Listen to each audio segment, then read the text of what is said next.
Hi viewers, நான் இன்றைக்கி என் மாமியார் வீட்டுக்கு தான் வந்திருக்கேன். எங்கள் தோட்டத்தில் தான் நின்று நான் பேசிகிட்ருக்கேன்.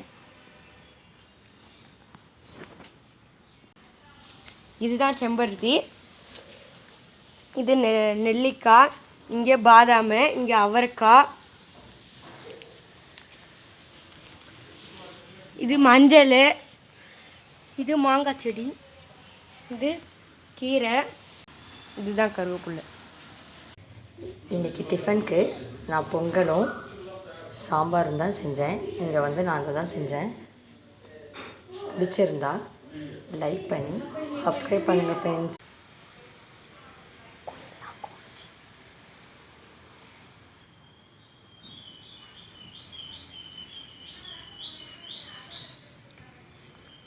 Thanks for watching. Thank you so much.